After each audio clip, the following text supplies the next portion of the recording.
Welcome back to another episode of the History Podcast. In the history of war, some campaigns are remembered as glorious with displays of battle craftsmanship and weapons, but there are others that most of the world has almost forgotten. One of them is the final stage of World War II. From 1943 to 1945, the Allies fought one of the least remembered episodes of the conflict in the Italian campaign. Although it was ultimately successful and the Allies were victorious, this success required more than 20 months of hard fighting before Italy moved into the hands of the Allied forces. It was one of the toughest episodes of the war, fought under the harsh, scorching sun of the Apennine Peninsula. The hot weather and the harsh landscape were a true nightmare for soldiers. In addition, there was the disastrous command. Today we know that some of the orders given during the Italian campaign were, to put it lightly, reckless, if not worse. Many soldiers questioned whether their sacrifices mattered, and the command was irresponsible in issuing increasingly bold orders. War is not always quick, compact strikes with many actions. However, inconspicuous actions can tip the balance of victory in favor of one side or the other.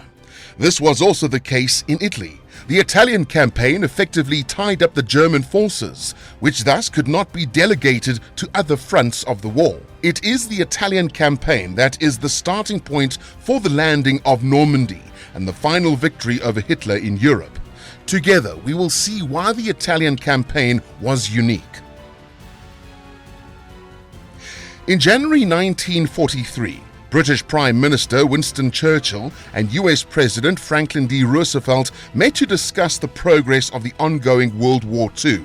In Casablanca, the two men discussed how dynamically the front was changing. In North Africa, the Allies were doing very well, and at the time they were one step away from driving the Germans and Italians from the continent.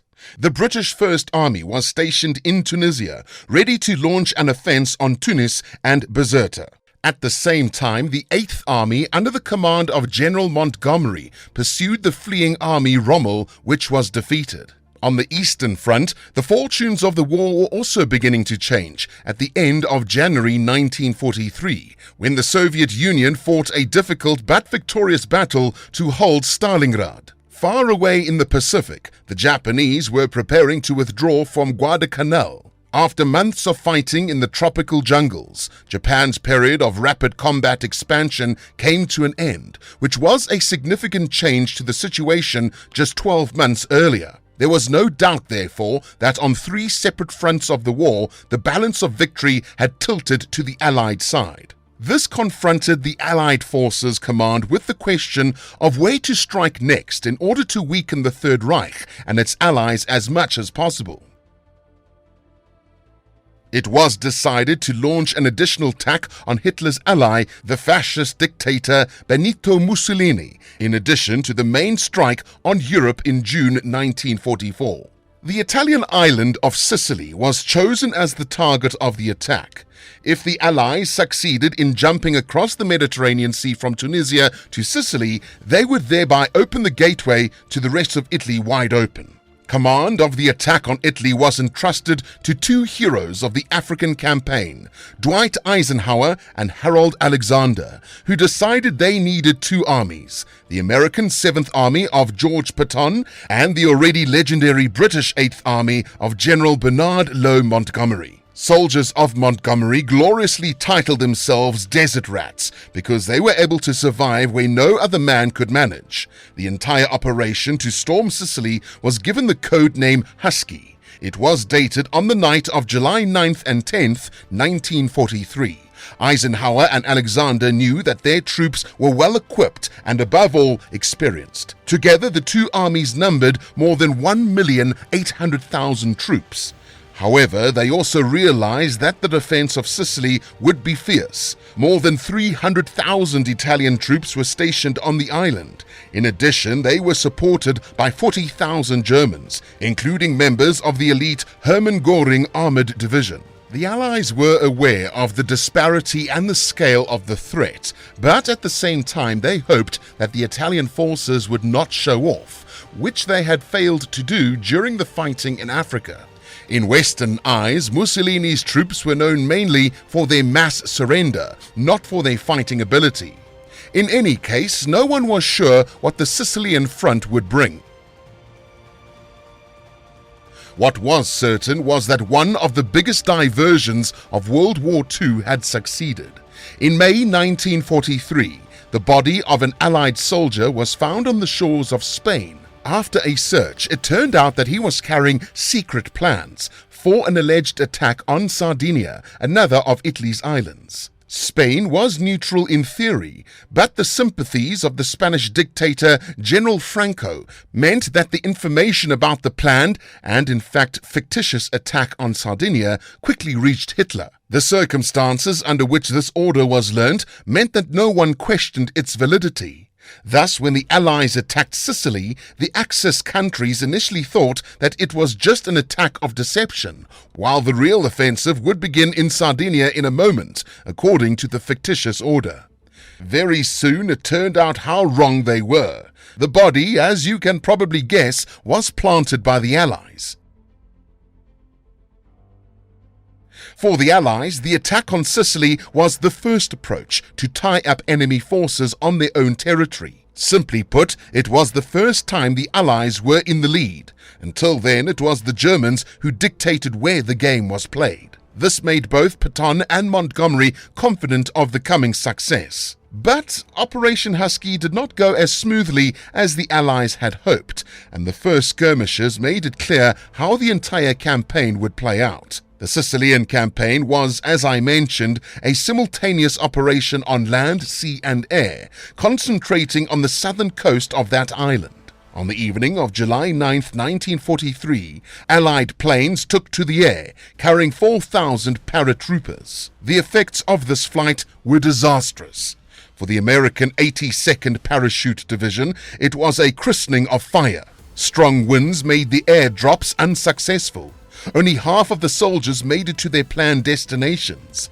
The British were less successful, with only 12 of the 144 gliders landing in the right places, and some even landing at sea.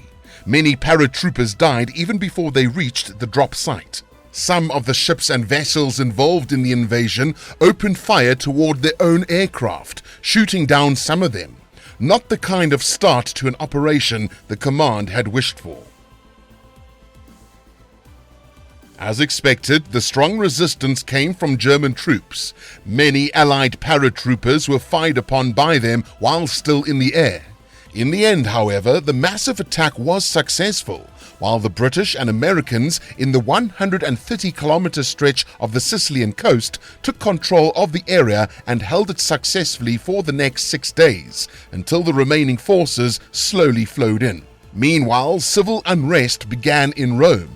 News of the assault on Sicily caused Italians to raise their hands against fascism. With the south of Sicily under control, the Allies headed northward to the Sicilian ports of Palermo and Messina, which would open the way to the main part of Italy. Montgomery's army was to attack the east of the island towards Etna. Patton would strike Palermo, and then along the northern coast of the island to the east, they headed towards Messina.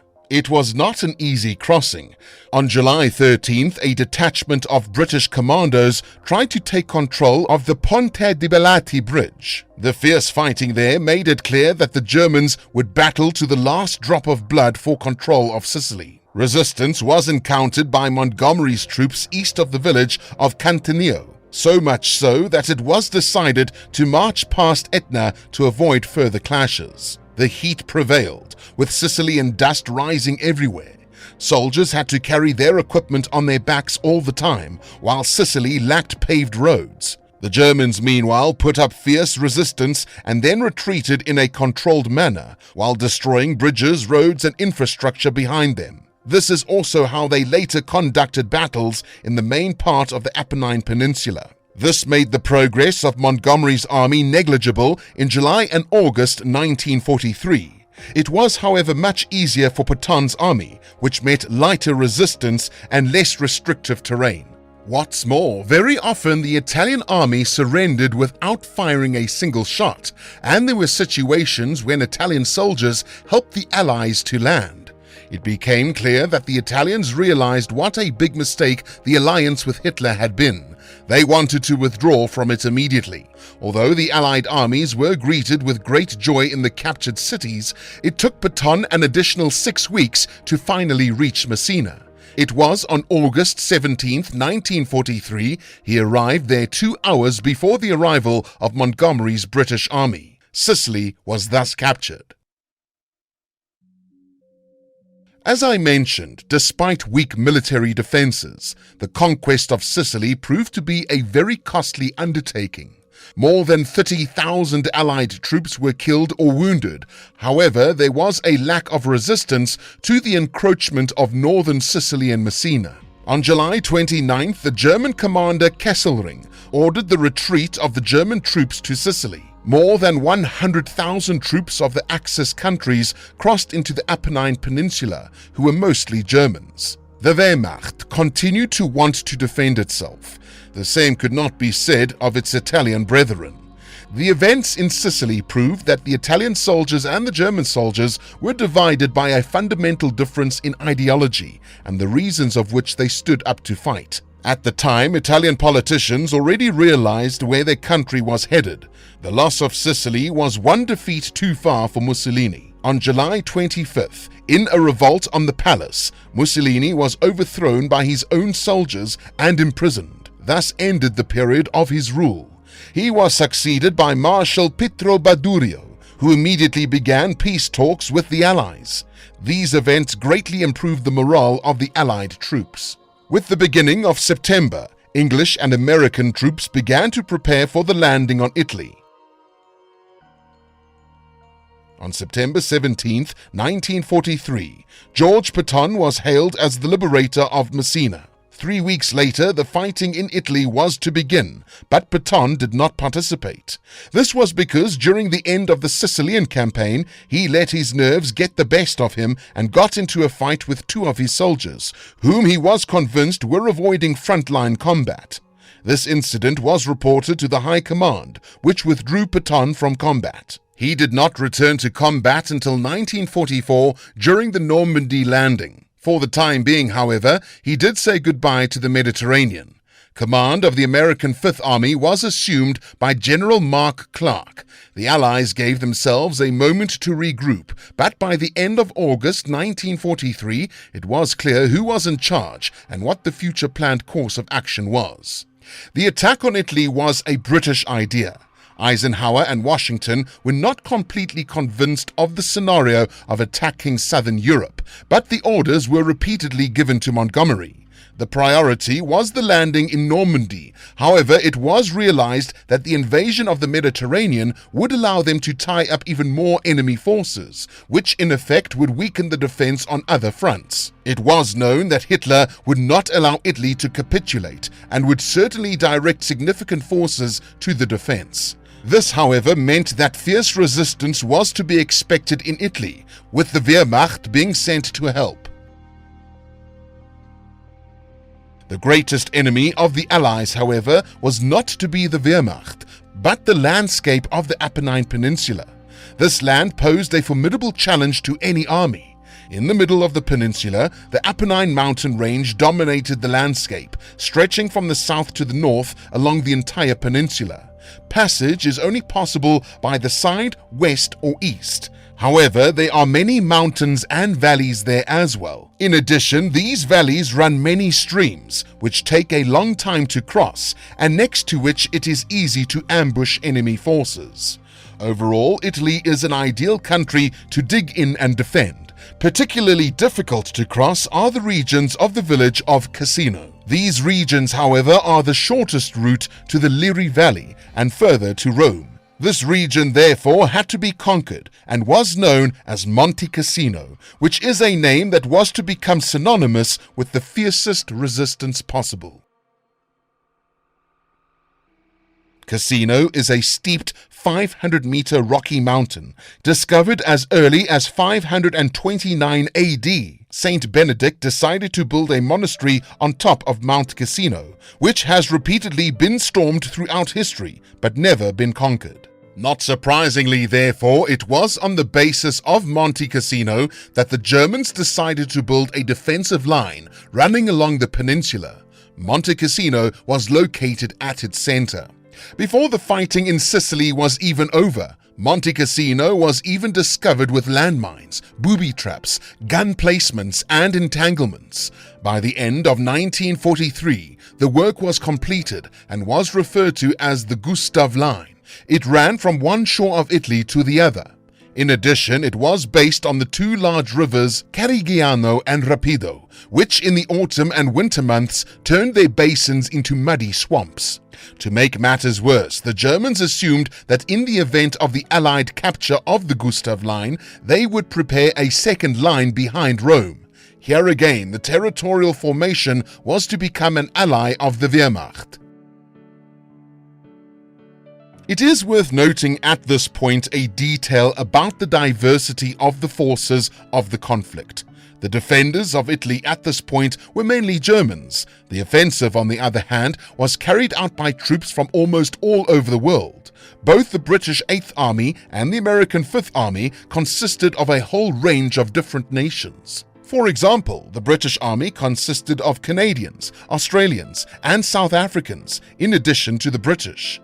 Also fighting there were Indians. In the turn at the beginning of 1944, the Allies were joined by the famous Polish soldiers of the 2nd Polish Corps, with more than 50,000 servicemen, who came from the Soviet gulags. After Poland de facto ceased to exist under the Ribbentrop-Molotov Pact, they were led by General Anders.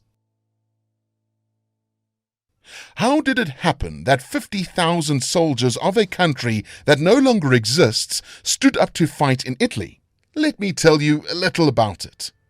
On July 21, 1943, by order of Commander-in-Chief General Władysław Sikorski, the 2nd Polish Corps was formed from the units of the Polish Army in the east, with General Władysław Anders taking command. The core of the future Corps forces consisted of Polish citizens freed from Soviet gulags. The signing of the Sikorski-May Pact on July 30, 1941, and the restoration of diplomatic relations between Poland and the Soviets, which had been severed after September 17, 1939.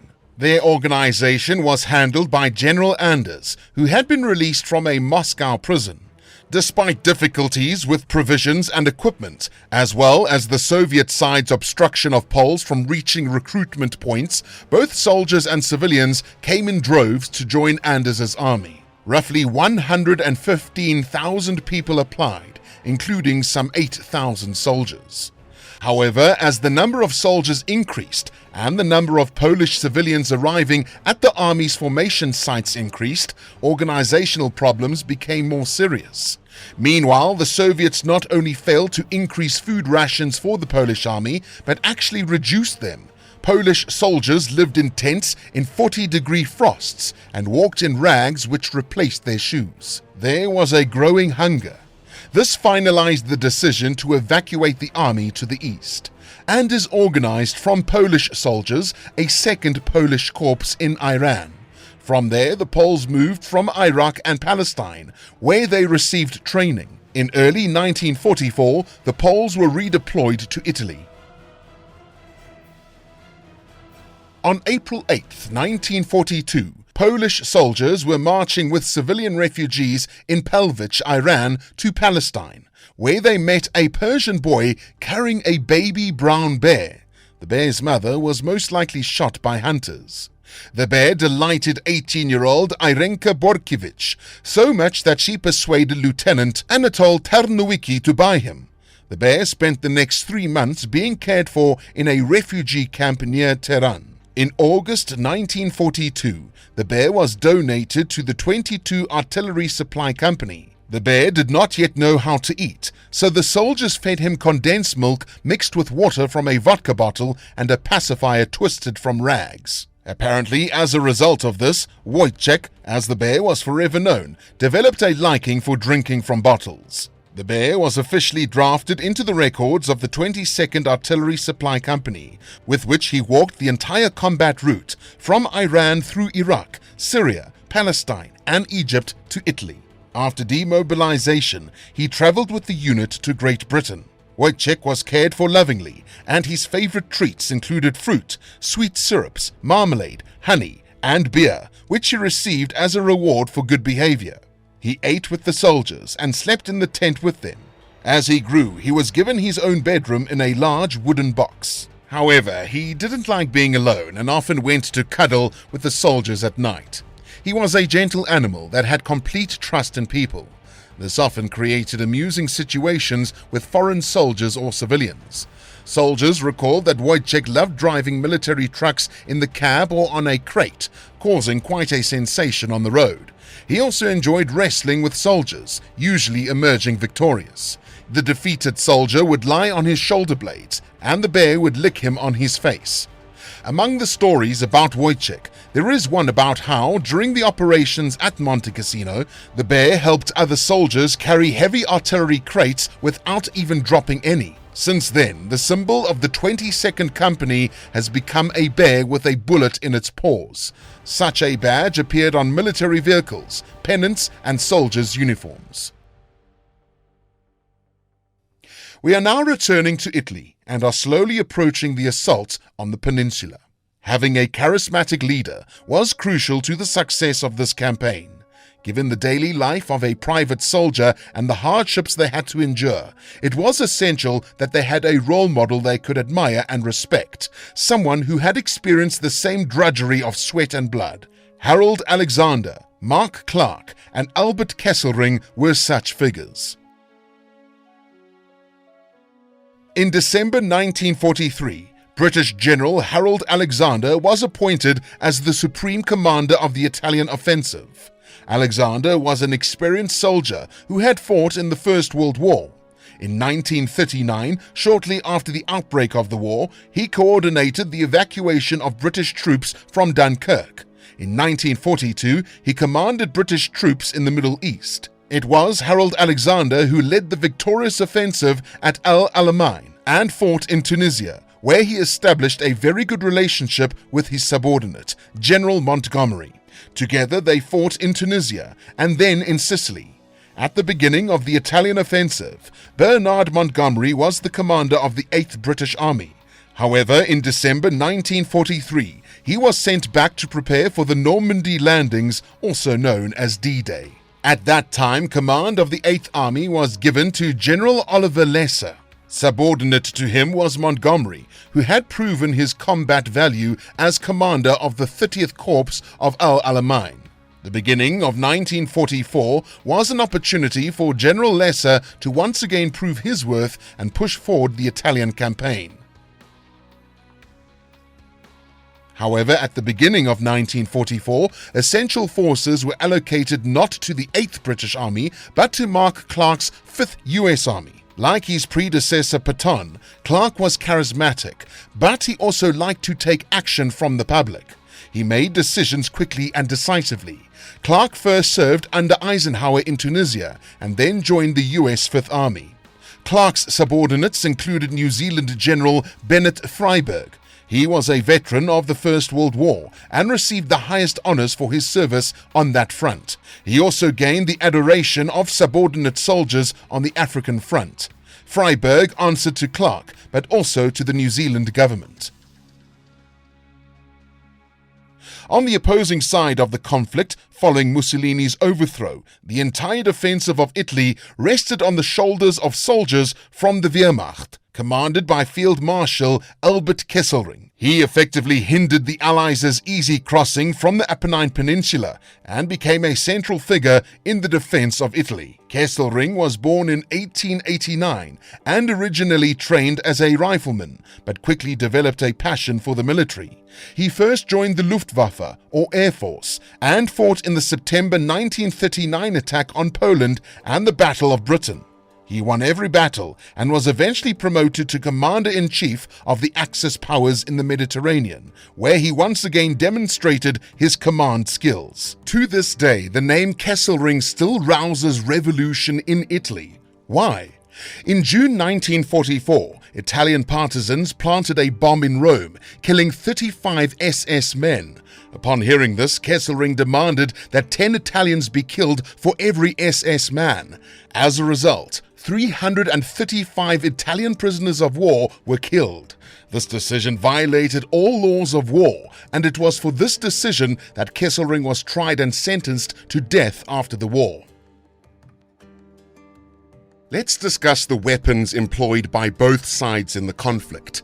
While the Italian campaign is not widely known for its air force participation, unlike the Battle of Britain, the Allied forces repeatedly benefited from the advantage provided by bombing. The most famous bombing of this campaign was carried out by as many as 3 different types of Allied bombers: twin-engine B-25 Mitchells and B-26 Marauders, while the crown jewel was the mighty 4-engine B-17G Flying Fortress. The B-17G first saw combat in 1935 with its Type G version. By far the most dangerous for the Germans was the B-17's monstrous range of 2,000 miles, or more than 3,200 kilometers. That's the distance from Warsaw to London and back.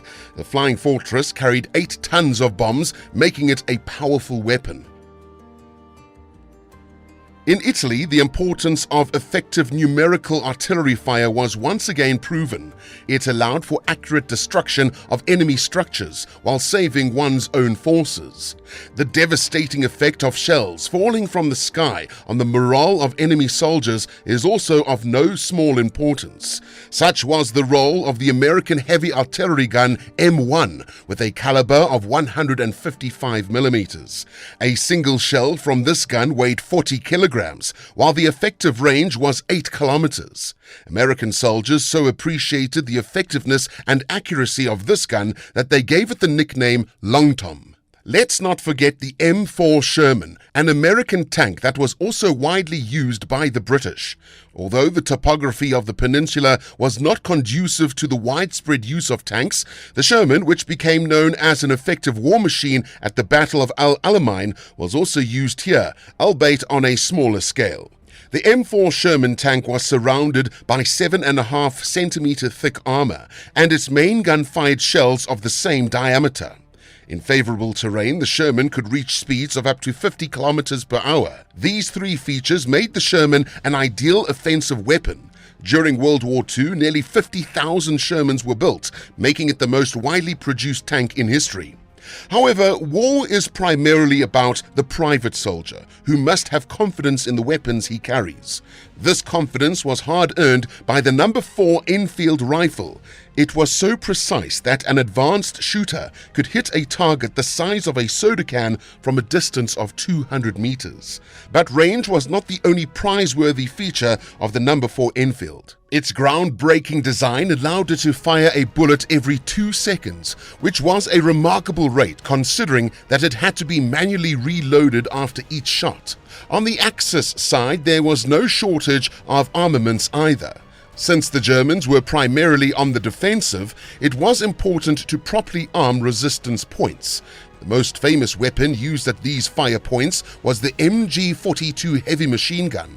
First used in North African battles and in the Soviet Union, the operators quickly appreciated the convenience of a pre-prepared belt of 50 cartridges. These belts could be linked together to form larger modules, allowing the MG-42 to achieve a firing rate of 1,550 rounds per minute, or 25 rounds per second in theory. It is no wonder that the MG-42 remains in the equipment of several armies around the world to this day. The Italian campaign demonstrated the significant advantage of mortars in defense, as they were readily used to equip trenches and bunkers. A mortar is a weapon that fires a projectile high up in the air, and the shell then falls to the ground, making it an ideal tool for the topography of Italy. Each shell was 80 millimeters in diameter and contained almost 4 kilograms of explosives, with a range of nearly a kilometer. These weapons were called handheld artillery. When the Allies sent tanks into battle, the Germans also had effective weapons on their equipment, including the heavy anti-tank cannon Pak-40. This weapon operated with 7.5 centimeter diameter projectiles that could effectively hit enemy tanks at a distance of 2.5 kilometers, with projectiles weighing 5 kilograms. The closer the Pak-40 was to the target, the less chance of survival it had. From a distance of 0.5 kilometer, the Pak-40 was able to penetrate armor 15 centimeters thick, more than enough to resist any armored Allied vehicle. The Italian campaign was also during the time when a weapon that can hardly be described other than a real monster was sent into battle. The K5 railgun was an artillery cannon so large that it had to be deployed on purpose-built railroad tracks. Its specifications are still awe-inspiring today, with a caliber of 28 centimeter shells weighing 250 kilograms and a range of 80 kilometers. The Allies first encountered this weapon in January 1944, when shelling from this cannon successfully blocked the offensive on Anzio. The K5 earned the nickname Anzio Annie. In early 1944, Annie successfully resisted the Allies on the beach of Anzio with powerful salvos from this giant cannon, effectively destroying not only the Allied forces but also devastating their morale. Let's prepare for an offensive on the right side of the Apennine Peninsula. The fall of Sicily and the removal of Mussolini from power encouraged the Allies to conquer the entire peninsula as soon as possible. By September 1943, both the British 8th and the American 5th Armies were ready to attack. The Apennine Peninsula is shaped like a boot, and this analogy will be useful for the rest of the story. The plan of attack was as follows. Montgomery's British army was to take the shortest route from Sicily to Italy, landing at the port of Reggio di Calabria on the tip of the Italian boot. After securing the port, Montgomery was to begin the offensive to the north. This part of the operation was called Operation Baytown. At the same time, paratroopers were to land on the opposite side of the peninsula, on the heel of the shoe. This supporting operation was codenamed Slapstick. Attacking from the tip and heel, both sides of Montgomery's army were to meet in the middle of the boot, and then move toward the northwest, where they planned to meet the American army. The U.S. Army, under the command of Mark Clark, had a more difficult task. They were to land in the area of the port of Salerno and capture it. Salerno was a strategic point, and its capture would allow for easier attacks to the north. Naples was very close to Salerno, and not far away was Rome itself. However, to conquer Rome, the German defensive line had to be broken. The fighting for Sicily gave the Allies a taste of what the Germans were planning for the Italian mainland. After the fall of Sicily, Field Marshal Albert Kesselring decided that the defense of Italy must be strengthened at all costs. He ordered the German troops to resist fiercely and, instead of fighting at all costs, to tactically withdraw every time they began to lose, while destroying infrastructure, buildings and roads. Combined with the difficult landscape of Italy, this gave the defenders a significant advantage. Kesselring knew that the Allies would likely need to capture Monte Cassino to defeat the Gustav Line and move towards Rome. He also anticipated the possibility that the Americans might try to sail north through the Tyrrhenian Sea and attack Rome from the north, so a significant number of forces were left in reserve to effectively face a possible flank attack. Kesselring's goal was to prevent a landing and push any possible forces back into the sea. This plan was carried out with the landing at Anzio. The mood was excellent on the eve of the landing at Salerno. The official surrender of the Italian government was announced by radio on September 8, 1943. It was felt that the war was slowly coming to an end, as the Allies had already achieved significant victories in Egypt, Tunisia and Sicily. It was time now to take on Italy. However, the reality turned out to be much more difficult than expected. On September 3, 1943, Montgomery's army crossed the Strait of Messina and landed in Reggio di Calabria. Later, they carried out supporting landings in the cities of Taranto and Brindisi, known as Operations Baytown and Slapstick. Both armies simultaneously began to break through to the northwest of Italy, marking the beginning of the Italian campaign. In the north, Operation Avalanche was launched from the Tyrrhenian Sea. General Clark's 5th U.S. Army began its landing at Salerno with the goal of securing the coast and moving on to Naples. The plan was to combine American and British forces for a final attack on Rome and beyond. The mood was so optimistic that by the time the landing began, many newspapers had already declared that Italy had been captured. It was assumed that in light of the Italian government's surrender, German forces would also quickly withdraw to Germany. Additionally, it was expected that Italian forces would side with the Allies and help end the war swiftly. However, the soldiers on the ships heading for Italy were in for a bitter surprise. The first few hours after landing on the beaches of Salerno revealed that a fierce, grueling battle awaited them, and that the Germans were not about to relinquish their control of the peninsula. On the afternoon of September 8, 1943, General Mark Clark was preparing for the most important moment of his life. The following day, the 5th Army, which had been surrendered to himself, was to land on Salerno, supported by the British 10th Corps and the American 6th Corps, in what was then the largest landing operation. The plan was to secure the Salerno beaches and allow the 10th Corps to move to Naples. Clark knew that Montgomery was already fighting and breaking through to the north. So far, Montgomery had encountered no significant resistance in the south, where the main German forces were assembled in the vicinity of Naples. There were a total of 8 divisions stationed there, each consisting of between 5,000 and 15,000 troops. They were supported by the entire 16th Panzer Division in Salerno. The north and south of Italy presented significantly different challenges for the assaulting armies. From the moment of the landing on Salerno, it was clear that the Italian campaign would prove to be one of the longest, toughest, and bloodiest clashes of World War II, lasting 20 months. The battles were fought in abysmal weather and difficult terrain that favored only the defenders. At times, it seemed that the war was taking on a positional character. Much like the duration of World War I, both armies dug in and bled each other. The Germans were well equipped, well motivated, and well positioned. The U.S. 6th Infantry Corps encountered particularly fierce resistance on the beaches of Salerno.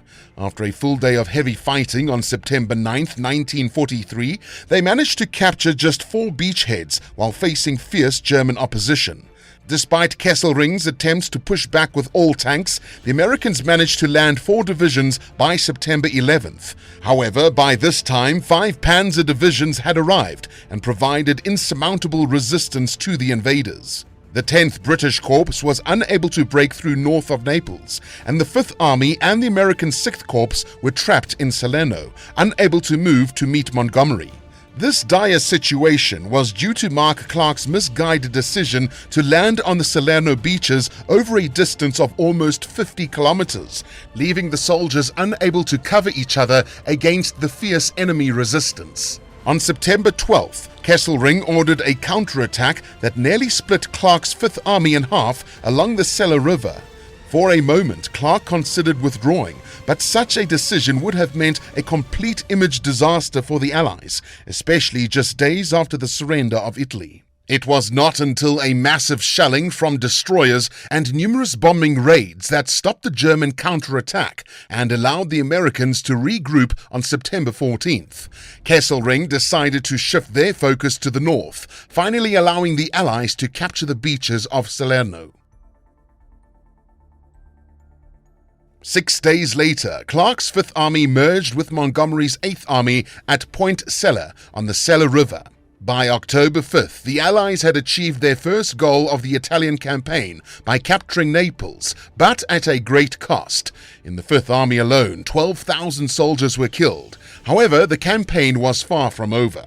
While fighting for Salerno was still ongoing, Mussolini was freed from captivity as a result of a military revolt. He declared himself the leader of the new Italian state. It is a fact that the Germans were the ones actually in control in Italy, with Kesselring pulling the strings throughout the peninsula, despite the formal command of forces in the north being under Rommel. Kesselring even discussed the current situation with Hitler himself, and they jointly decided that there was no point in trying to retake the south of Italy. Indeed, they strengthened the defense of the north. If we imagine Italy, the Apennine Mountains run through the middle of the peninsula like a spine, while successive mountain ranges spread out like ribs to the sides, crisscrossed by rivers. Clark's American army moved along the west bank, while Montgomery's British army moved along the east bank. However, progress slowed day by day, and each step was met with heavy losses. The Germans first attacked the Allies and then tactically retreated, forcing the Allies to fight constantly. Kesselring knew that soon the Allies would have to break through the Liris Valley to further storm Rome. However, in order to use this path, a mountain had to be conquered. This mountain was called Monte Cassino. It presented the Allies with their most difficult obstacle to overcome during the campaign. The steep rocky mountain housed a monastery built by Saint Benedict 1,400 years ago. Moreover, the Allies were hesitant to launch a frontal attack on such a historically significant monument. As a result, the German defensive line ran straight through Monte Cassino. By the end of 1943, the Germans had heavily fortified the area. This line of defense was referred to as the Winter Line and ran from San Vito to Minturno, spanning Italy from shore to shore. The Winter Line was further supported by natural obstacles, such as the San Giacomo rivers in the north and the Rapido in the south. It took until September 8th to reach the Winter Line and an additional 3 weeks to advance to the city of Otto. In the south, the U.S. Army struggled to capture Monte Maggiore, Monte Cassino, and Monte San Murno. Monte Cassino was so costly to capture that it earned the nickname the $1 Million Mountain. Indeed, that is what the cost of the shells fired during the fighting for this hill were valued at. However, at the end of 1943, due to poor weather conditions, the offensive in both the north and south came to a halt. The Allies spent the holidays in a muddy region, unable to advance or retreat. Meanwhile, the Rapido and Garigliano rivers remained unconquered. The completion of the Winter Line was postponed until the new year. In the meantime, Kesselring gathered his elite troops behind the line, including the 1st Paratrooper Division of the 51st Mountain Corps and the 14th Panzer Corps located in the key area of the Gustav Line. In December, Eisenhower was withdrawn from Italy to oversee preparations for the Normandy landings. He was replaced by Harold Alexander, who took command of the entire American army. Montgomery was also withdrawn for the same purpose, and General Oliver Lesser was given command of the 8th British Army. Erwin Rommel also left Italy. Kesselring was left alone in command of the entire defensive operation of the Italian peninsula. Kesselring's expectation that the American army would attempt to break through the Gustav Line at the beginning of 1944 was correct. Harold Alexander decided in the first few days of January that the 5th U.S. Army would attack simultaneously from the front and partially from the sea, with the goal of capturing Rome. However, the most difficult obstacle had to be overcome on the way: the battle for Monte Cassino. On January 17, 1944, Mark Clark's army set out to storm the Gustav Line, which symbolized the beginning of the fighting for Monte Cassino. At the time, it was not yet known that this was only the first of 4 attempts to conquer the mountain. If this had been realized, it is possible that a completely different action would have been taken. 3 corps were sent to Monte Cassino, including the French Expeditionary Corps Alphonse Juan. They were well equipped to fighting in the mountains. Further south, the British 10th Corps, Mac Carey, was to cross the river. Despite the prevailing snow blizzards and barrage of enemy fire, they managed to do so. However, the offensive soon stopped at the foot of Monte Mayo. In the north, the Americans also made their way across the Rapido River. This river was named so for a reason. Its current is swift, making efficient wading impossible. Add to this the constant rifle fire, and you have a picture of what it was like to cross the Rapido. Although the Americans eventually succeeded in crossing it, due to significant German resistance, they had to retreat back to the second bank.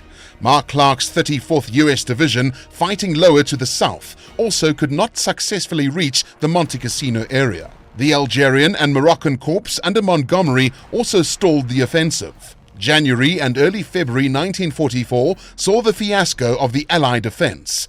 On February 11th, the attack ceased and a tactical regrouping of forces was ordered.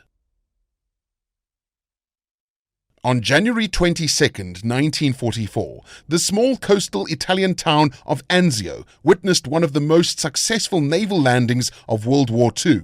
On this day, 36,000 Allied soldiers in the 6th Corps of the 5th Army landed on the coast of Anzio, surprised to meet no resistance. Anzio had previously been evacuated, with almost no one left in the city. George Lucas, the commander of the 6th Corps, was pleased with the turn of events. He had enough of bloodshed during this campaign. Albert Kesselring, who did not expect an Allied landing, saw it as a catastrophe and quickly gathered reinforcements to push the Allies into the sea. On January 23rd, one day later, General von Mackensen gathered troops and moved on Anzio. He drew reinforcements all the way from the Balkans and France, determined to push back the Allies. Meanwhile, the Allies wanted to move as quickly as possible from Anzio north to Rome. Hitler was aware that the Allies intended to capture the Italian capital, so it was the Führer himself who insisted on a determined repulse. He also ordered reinforcements to be pulled from the far-flung fronts such as the aforementioned Balkans and France.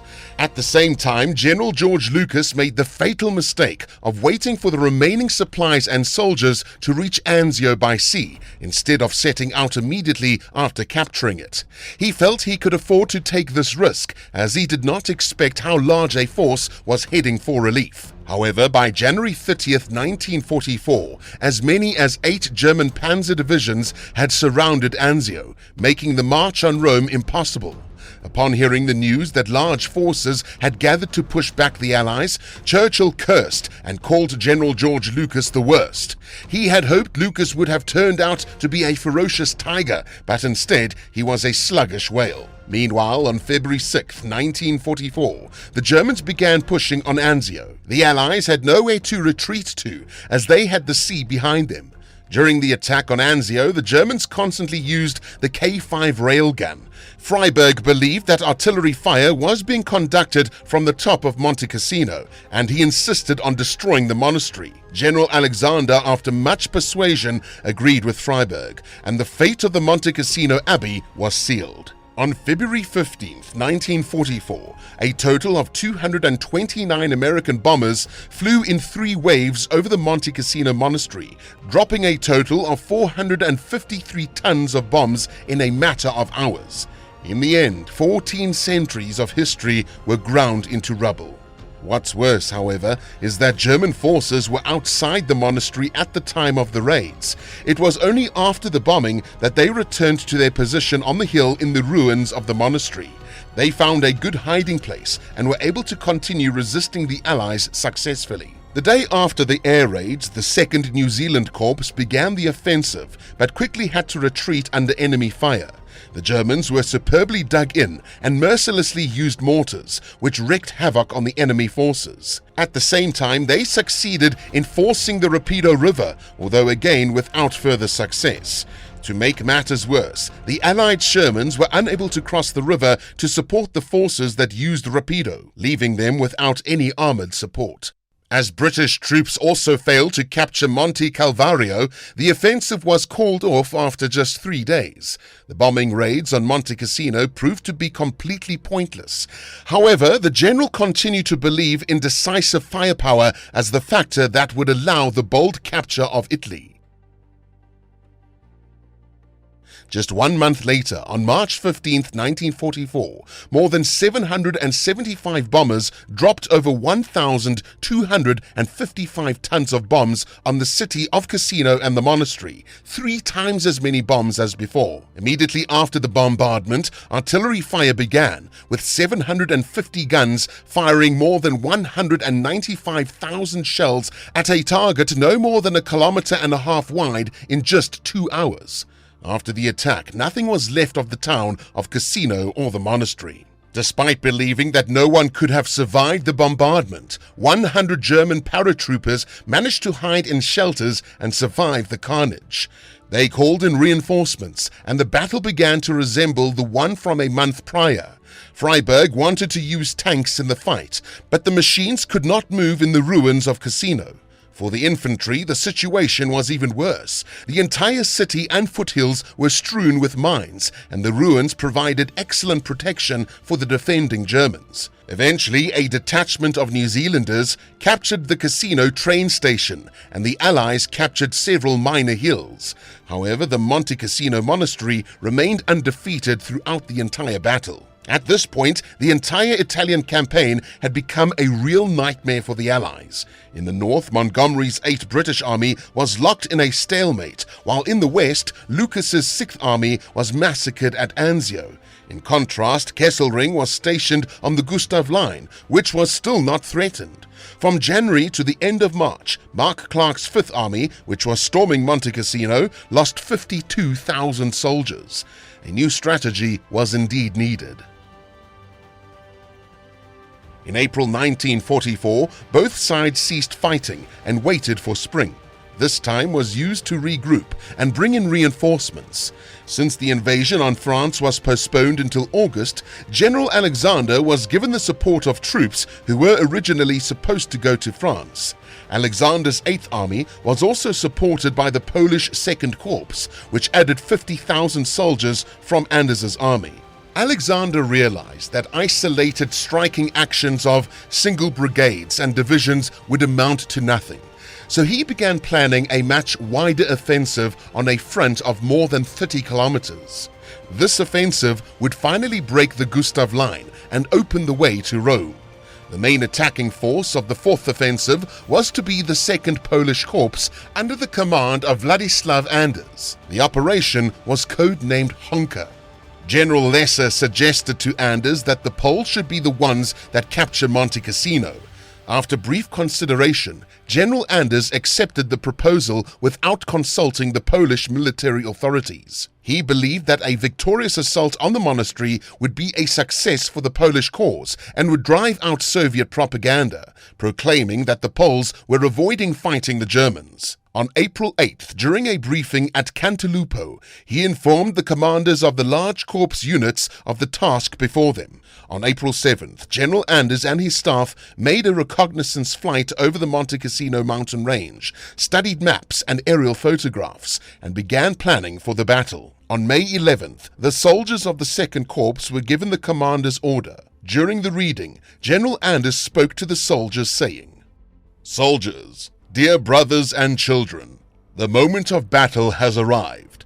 We have waited a long time for this moment of retaliation and revenge against our eternal enemy. Beside us, we will fight with British, American, Canadian, and New Zealand divisions. The French, Italians, and Indian divisions will also fight. The task before us will make the name of the Polish soldier famous throughout the world. In these moments, the thoughts and hearts of the entire nation will be with us, sustained by the spirits of our fallen comrades in arms. May the lion dwell in your heart. Soldiers, for the bandit onslaught of the Germans on Poland, for the partition of Poland with the Bolsheviks, for the thousands of ruined towns and villages, for the murder and execution of hundreds of thousands of our sisters and brothers, for millions of deported Poles as slaves to Germany, for the misery and misfortune of the country, for our suffering and wandering, with faith in the justice of the divine providence, we go forward with the sacred motto in our hearts: God, honor, and homeland."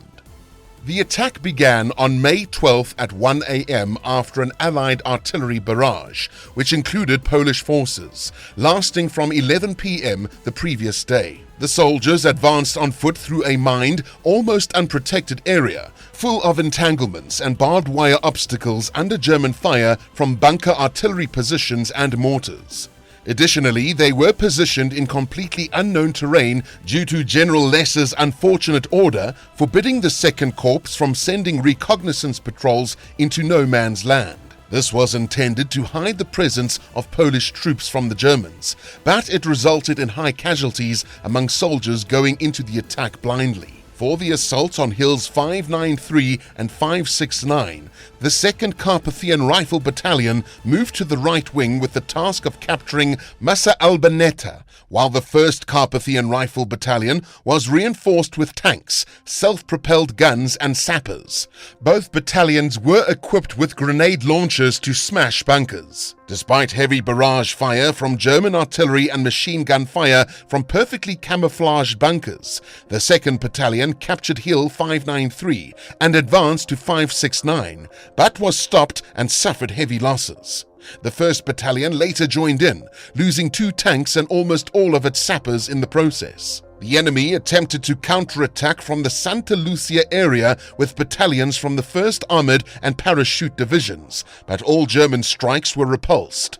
The longest fight was at 593, where at 6:18 a.m. the 2nd Battalion had repulsed 4 counterattacks. A company of Captain Thaddeus Radwanski of the 3rd Carpathian Rifle Battalion was pulled up for reinforcement, but the situation was becoming increasingly difficult.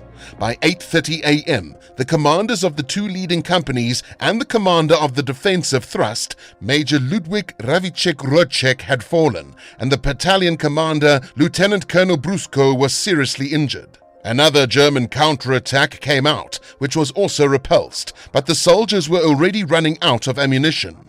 By noon, only 17 soldiers and 1 officer remained on Hill 593. The rest were pulled as far back as possible to man at least the starting positions. Losses totaled 700 men, mostly from the 1st and 2nd Battalions. Lieutenant Maslonas's 3rd Company from the 1st Battalion held positions on the eastern slopes until 2:30 p.m. on May 13th. The 13th and 15th Vilnius Rifle Battalions, reinforced by sappers and flamethrowers, were tasked with attacking the 3rd hill known as Spectrum. The soldiers felt the artillery fire in the rocky terrain very acutely. When they finally broke into Spectrum between 2:30 a.m. and 3 a.m., their losses had reached 20%. The advancing forces were melting faster and faster. The left-wing companies of the 15th Battalion were picked up at 3:30 a.m. by Major Gnatowiski to attack Hill 575, but fell under heavy fire. Colonel Kaminski's regiment on the right-wing 13th Battalion suffered badly from San Angelo's side fire. After capturing the top of the hill, they moved forward, but after 200 meters, they reached a deep cleft that was full of mine traps and machine gun nests. Faced with total annihilation, the commander ordered a retreat to Hill 706, where the 14th Battalion held positions. At 2 p.m., the corps commander gave the order to withdraw to the starting positions. The fire preparation did not produce the expected results, as most of the corps's artillery, along with the British artillery, had guns that were too weak to destroy the enemy bunkers. Despite the considerable use of ammunition, the fire from cannons and howitzers was ineffective. Additionally, heavy mortars that the Poles received almost on the eve of the battle were not properly utilized due to a lack of training. General Anders planned to resume the assault on the Monte Cassino Ridge on May 12th at 3 p.m. in order to prevent the enemy from regrouping and replenishing.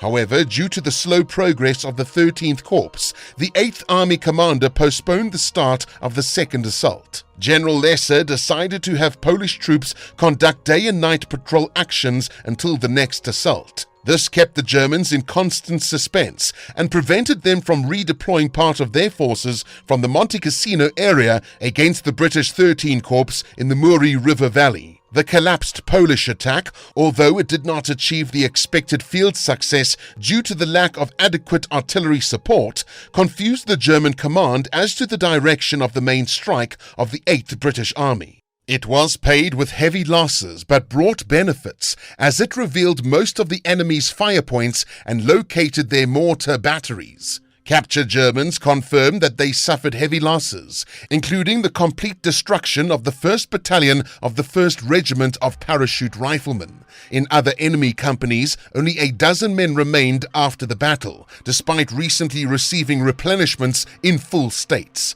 German prisoners of war reported a very bad supply situation for their leading troops and marked a decline in morale. British commanders recognized that the 2nd Polish Corps had tied up about 9 German battalions on the first day of the advance, allowing the French to capture the Galileano River. During the few days of pause in operations, the Corps artillery conducted harassing fire. On May 15th, they made a half-hour proactive fire demonstration on Hill 593 and 569 to determine whether the enemy continued to embed those points they had previously occupied.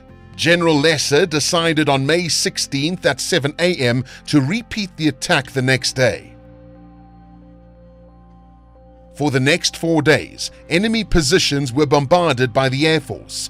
The Germans were threatened by a deep Polish breakout on San Angelo and thus cut off their forces confined to the Monte Cassino monastery and embedded in the adjacent hills. The 16th Lvov Rifle Battalion on May 16th at 10:20 p.m. took Spectrum Hill with an assault. Bunker after bunker was captured and German counterattacks were opened. A hard stance was taken by Polish soldiers on Spectrum Hill and forced the enemy to withdraw. Thanks to its capture, it was easy to penetrate deep into the enemy positions up to the artillery fire positions. Capture of Hills 593 and 569 threatened German mortar positions. However, on May 17th, there was a German counterattack on San Angelo. They received support from an assault by heavy mortars. The Poles began to falter, but then Sergeant Marian Kazaplinski, who later fell in battle, shouted, "Poland is not yet lost." The soldiers picked up the words of the anthem, and the battle flared up again. The 2nd Platoon of the 1st Company provided support, and the 16th Battalion remained in their captured positions. Major Jan Ziklon of the 13th Volhynius Rifle Battalion said while dying, "With Poland and for Poland." The 2nd attack brought a breakthrough in the Polish section, allowing them to capture and hold Monte Castellone and Monte Albaneta. On May 17th, the Poles broke through the northern edge of the defensive ring and captured the San Angelo berths. In the final phase of the battle, the key action to achieve final victory on the Gustav Line was the crossing of the Rapido River and its convergence with the Liry River by the British 13th Corps. These two strikes, combined with the Polish push from the north, threatened to cut off part of the German forces and eventually led to their withdrawal to Hitler's lines 15 kilometers away. The coordinated assault also forced the enemy to make a massive effort on the outskirts of the Liry Valley, thereby weakening their push to the bridgehead of Anzio. These actions allowed for the launching of operations to deepen the bridgehead on May 23rd. After 24 hours of fighting, the German 1st Armored and Parachute Divisions received orders to withdraw. The Poles intercepted a German report on the withdrawal from the monastery and ordered their artillery to shell the enemy's retreat routes. On the night of May 17th and 18th, 1944, the Germans left the monastery, fearing encirclement. More than 100 German paratroopers from the rearguard descended from the monastery and surrendered to British troops, while dozens of Germans advanced under the fire toward Monte Cairo. In the morning, a white flag was established over the monastery. A patrol of the 2nd Regiment of Podolsk Lancers, under the command of 2nd Lieutenant Kazimierz Gorbil, was dispatched and passing without losses through a 300 by 100 meter minefield, finally entered the ruins of the monastery. They took 16 wounded soldiers under the care of 3 paramedics and planted first the Proporzyk of the 12th Lancers Regiment on the walls, and then the Polish flag.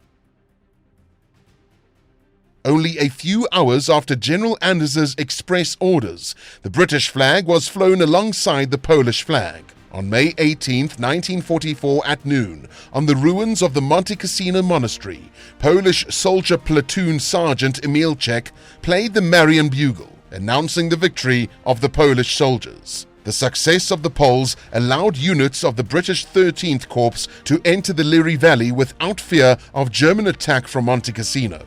On May 19th, Polish troops cleared Hill 575 and San Angelo of enemy troops, with the 2nd Polish Corps capturing Piedimonte. Lancers from the 15th Poznan Regiment captured Passo Corno and Monte Cairo. The road to Rome was opened from May 21st to the 25th, as the Polish Second Corps broke through the German defensive lines of Gustav's and Hitler's lines. By about 5 p.m. on May 19th, Polish divisions established fire communications with the 78th British Division in the Santo Scholastica area. After the loss of Monte Cassino, the Germans moved away from the entire Gustav line to Hitler's line, giving the troops of the 8th British Army freedom of action in the Liris River Valley. On June 4th, General Clark's American 5th Army entered the Italian capital, followed by the return of the Italian government to Rome. The Allied troops reached another line of defense embedded by the Germans on the border of northern Italy's Cache line in mid-August. The Allies concentrated on the invasion of France, and further intervention in the area did not occur until the spring of 1945. On May 20th, the commander of the 15th Army Group addressed an order to the 2nd Polish Corps, thanking them for their victory. To the soldiers of the 2nd Polish Corps, if given a choice of soldiers to have under my command, I would have chosen you Poles. The Polish battles for Monte Cassino and the Piedmont lasted 13 days and 20 hours and were extremely bloody. During the assault, 923 soldiers were killed, 2,931 were wounded, and 345 were considered missing, of whom 250 returned to the units after the fighting ended. However, as early as June, the 2nd Polish Corps went into action again, liberating Loreto and Ancona in July 1944. Winning the battle for the important port city of Ancona facilitated the breakthrough of the German fortification system of the strategic importance of the Gustav Line. After the decisions of the Yalta Conference, subordinating Poland to the Soviet-backed provisional government of the Republic of Poland, the soldiers of the 2nd Polish Corps, who considered their country enslaved for political reasons, could not and did not want to return. The Polish armed forces were transformed into the Polish Resettlement Corps, and most of the soldiers remained in exile in Great Britain, Canada, South Africa, Australia, and New Zealand. Those who returned to Poland, trusting the promise of the communist authorities, became objects of observation and persecution by the communist security authorities. In his last will, General Anders asked to be buried among his soldiers at Monte Cassino. Today, his grave is the centerpiece of the cemetery of the soldiers of the 2nd Corps. The cemetery at Monte Cassino is now one of the most important sites of national remembrance for Poles. The soldiers who fell at Monte Cassino are not forgotten, and candles are always burnt, and hundreds of crosses are decorated with rosaries. The cemetery of Polish soldiers is decorated with carved-in-stone sentences. Passer-by, tell Poland that we fell faithful to her service, and for our freedom and yours, we Polish soldiers gave to guard the spirit, the body of the Italian land, and the heart to Poland. The Battle of Monte Cassino lasted nearly 5 months, during which time the Allied forces suffered heavy losses. The Allies entered Rome in the first days of June 1944 and reached the Italian-Austrian borders in early May 1945. The struggles were extremely bloody and merciless, resulting in the loss of 312,000 Allied soldiers and 435,000 German soldiers during the entire Italian campaign. On average, 1,233 soldiers were killed per day. However, the hard-earned victory was not properly utilized. General Clark, instead of cutting off the 14th German Army and preventing it from returning to the Ready Line where it formulated another line of defense, he was mainly focused on capturing Rome. British war correspondent Captain Alan Walker wrote that if General Clark had served in the German army, Hitler would have had him executed. Historians around the world evaluate the battles of Monte Cassino very differently. Those in the West are unanimous in their unfavorable assessment of the Italian campaign and are particularly hostile to the Battle of Monte Cassino. J. Fuller, in his work World War II, calls the campaign unique in military history because of its lack of strategic sense and tactical imagination. John Ellis writes of a barely worthwhile victory bought with huge losses, including such a dialogue. A young American guard asked a German prisoner of war, "If you are so tough, why are you in captivity, and I am guarding you?" The German replied, as he commanded 88mm guns firing at incoming American tanks. The Americans kept sending another tank down the road, while the Germans kept neutralizing it. In the end, we ran out of ammunition, and the Americans did not run out of tanks. In Polish historiography, the Battle of Monte Cassino is represented in a completely different way, mainly thanks to the writings of General Anders and Melchior Wanikowicz, emphasizing the losses, commitment, and sacrifice of the Polish soldier. Communist authorities in the People's Republic of Poland tried to diminish the contribution of Poles to the conquest of Monte Cassino.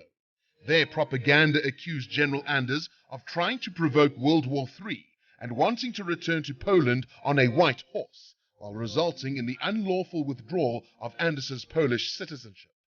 Felix Konarski, the author of the song Red Poppies of Monte Cassino, created one of the independence anthems that existed throughout the decades of the Polish People's Republic, especially in the years 1945 to 1956, during the fullness of the Stalinist dictatorship. Red Poppies of Monte Cassino was a song that had to be listened to with solemnity and which was not allowed to be danced. Melchior Wanikowicz, a war correspondent, described the Battle of Monte Cassino in 1944.